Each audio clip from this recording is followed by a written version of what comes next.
Hello everyone, welcome to another Transformers review. Haven't been on as much recently, but that's just basically down to life being a little bit hectic at the minute.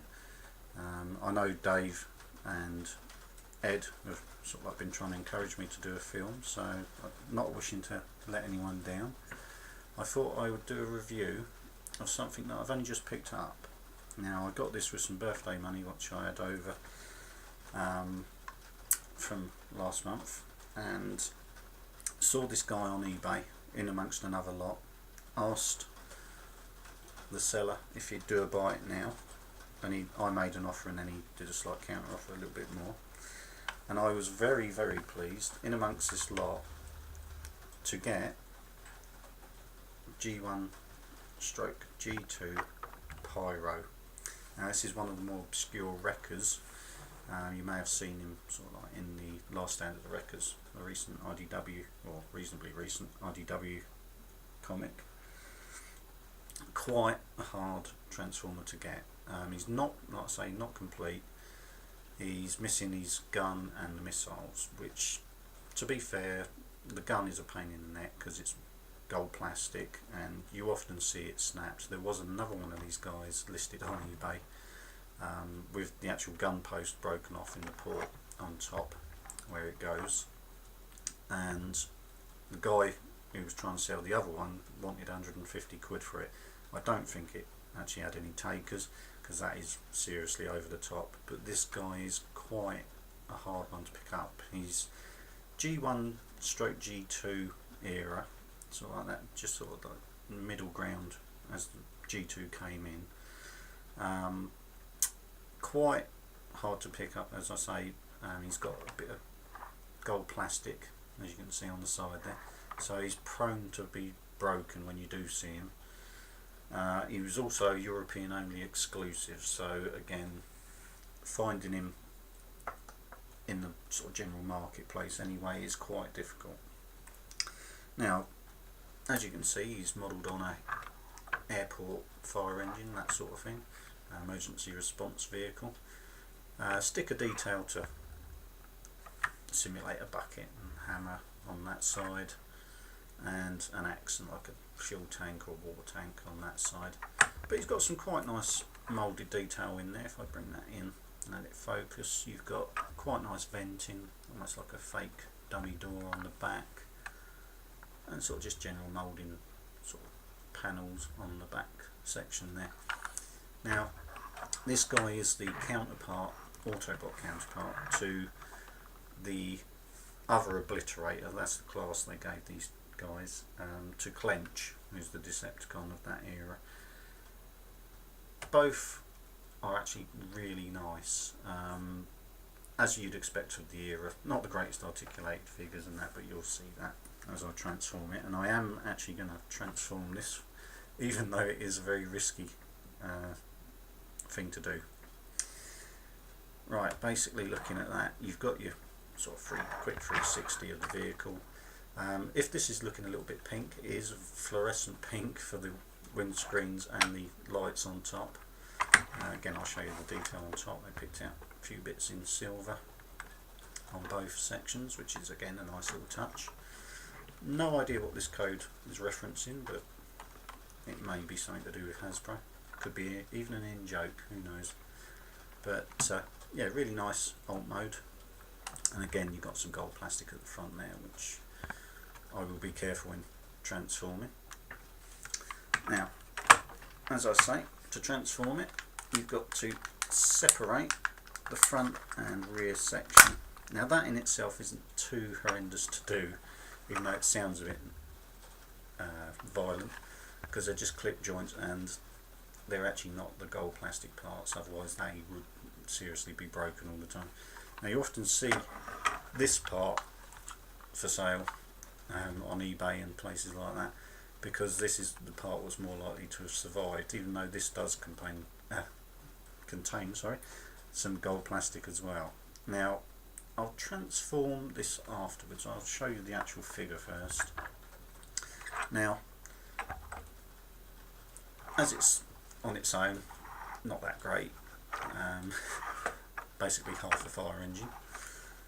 Now to transform it, you have to take, and this is the first dodgy bit, you have to take these gold plastic parts and pull them down and back like so, and they are on ratchet joints, which I have to say it all seems reasonably firm. Now that could be the kiss of death and you could see this thing snap in a minute, but so far so good. And the actual gold plastic doesn't seem quite as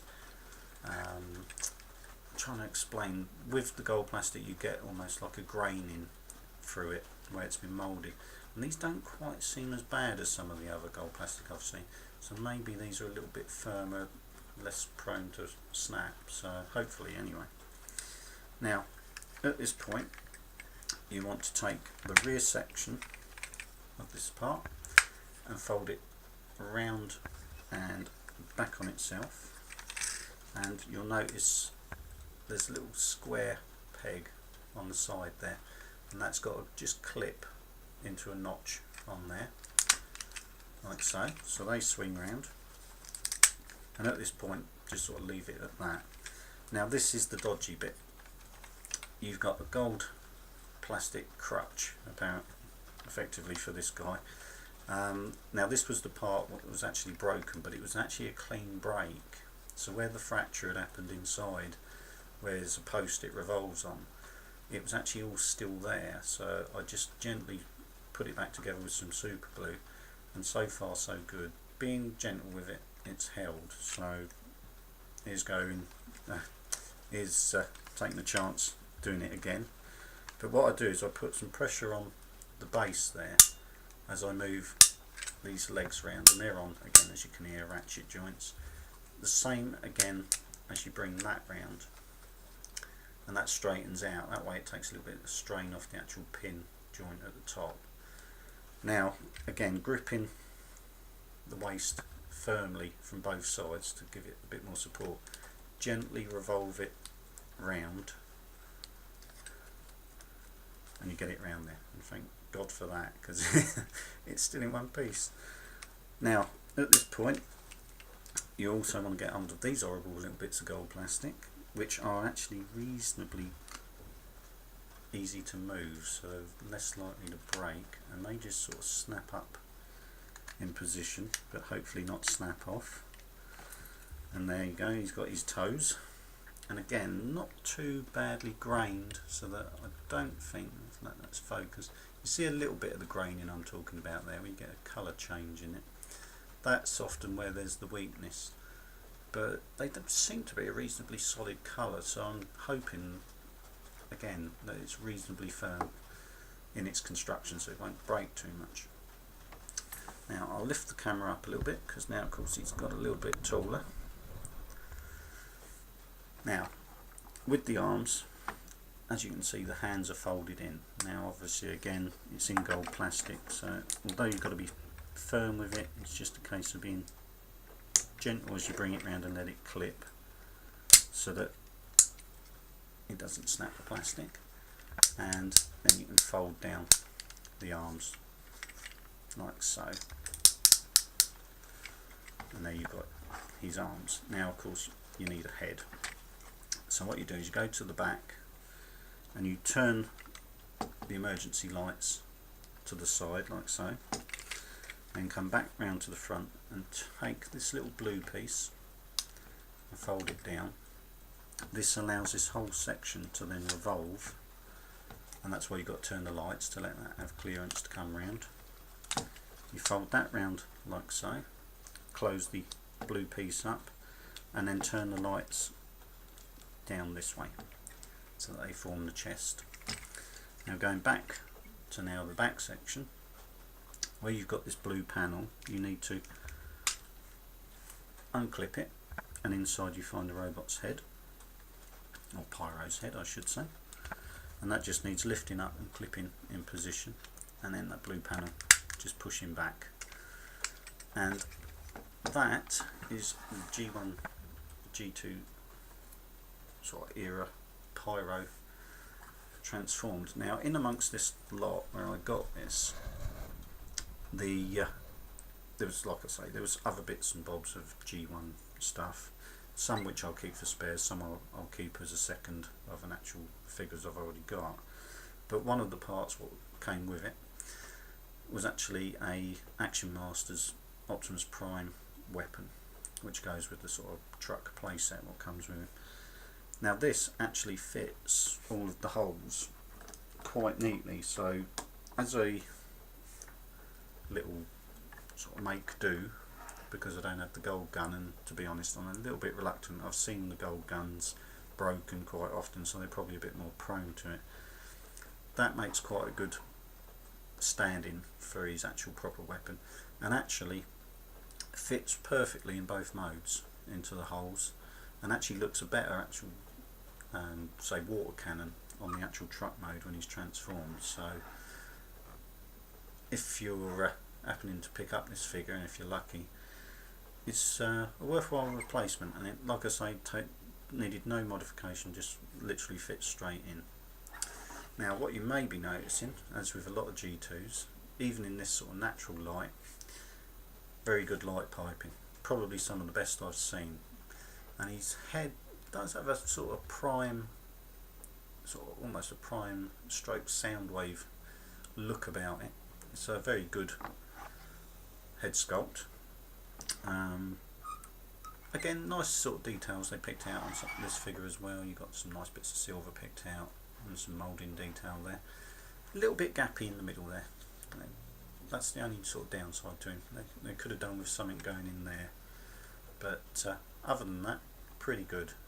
Like I say, if you do pick one of these guys up, use extreme care with it, because I can easily see these arms falling to bits if you pull them around too much, and the same goes with the feet. And like I say, the waist was already broken, so great care if you get one of these. But putting him to one side, you now come back to this rear section. Now when it's in vehicle mode, you can do an attack mode with this, and you need to fold down both the front, oh sorry, getting mixed up there, fold down the back section, you flip open, that allows you to flip open the top, and you can actually pull up another gold chunk of plastic, and if you manoeuvre that correctly, you can actually fold all of this back together, and in vehicle mode you can have that as a gold launcher. Now what you would normally get with this is 6 blue missiles, and as you turn the dial on the back, they launch in sequence, and it has even got, if I'm very careful with it, has even got a little clear pink gun sight on the top as well, which folds up. Again, probably something what would be often missing, but nice little touch all the same. Now, as I say, that can be mounted in vehicle mode and be like an attack mode. Doesn't really go with a fire engine, so I wouldn't really bother with it in that way. But like Clench, his rear section becomes an attack base mode. So what you've got to do is fold it all open, fold this side section up, and as you can see, if I turn that on the inside, you've got a blue mounting part there which can fold up. This swivels at this point so you can revolve it, and it's got elevation as well, so it becomes like a mobile artillery piece, I suppose, rather than anti-aircraft, unless you anti-aircraft missiles, of course. You can fold the sight up again, and basically it becomes a little sort of base for him. Now the difference you get with this guy is the fact, rather than say like Micromaster bases, because this is designed for him, you take this black piece and release it, and this folds out like so, and it becomes an aiming part for him to use himself. So you can sort of fiddle around, you can move this around, positioning it in different ways, but I think the correct way is to have the base like that, so that these rear small sections are holding this section up high enough so that you can position it, and these black sections either side from there, and if I can move that out of the way, from there actually fit into Pyro's hands. Now if I take that gun out which I'll put in there for a second. And if I try and do it without getting in the way of the camera, you can actually put those handholds into Pyro's hands and lift up like this, the aiming screen, so that he becomes like a controller of an attack weapon or a defensive base weapon, something like that. So, you know, it's not a bad little sort of playset version for a figure this size, giving it its own actual added play value. I have seen videos of this thing actually launching it. It does actually work pretty well. It's a little bit like the Smoke Jumper, trying to think, and Dreadwind and Megatron sort of one. If you're familiar with those ones in the different lines, it's actually pretty similar. As you turn it, it fires them in sequence with a reasonable amount of poke behind them. But anyway, I thought I'd give you a look at a pretty rare figure, a pretty rare Transformer toy. Like I say, I'm not going to be playing with this guy a lot. Once he's sort of like got his home in the man cave that I hope to one day get, he'll be out on display and very, very gingerly looked after and cleaned. Like I say, the main thing to look out for this guy, if you are lucky enough to find one of these and pick it up, is the condition of the gold plastic on him. There is no other version of this mould that you could replace those parts with, so they're unique to him. So finding spare parts would effectively mean you've got to find another Pyro, which is going to set you back a few quid, and again you could end up with the same problem over again anyway. Of course, they have made modern versions of him. I think they recoloured the, I'll try and think, like the classics Inferno, which was more like a Voyager size figure, into a Pyro figure. But this is of course the original and genuine article. Anyway, I'm waffling on, which shows I'm a bit out of practice doing these vids. I should really get some more out. But I thought I'd give you a little look at a very jazzy coloured fire engine. You could almost say a forerunner to Sentinel Prime's alt mode. Very similar to that. But before I go, I'll just give you a size comparison as well. I should always remember to do that. So I've got the Prime Ironhide, so you can see he is bigger than a Deluxe. He is more Voyager size. So quite impressive, quite a nice size bot to pick up. And that's about it. So I hope you've enjoyed this review. I know, as I say, Dave and Ed was hoping I was going to get some filming done. I have meant to, but like I say, life tends to take over a little bit and you don't get the chance. So there you go. Thanks for watching. Thank you to all new subscribers as well, I should say that. I've gone over 400 mark now. So looking forward to the future of Transformers. Thanks for watching.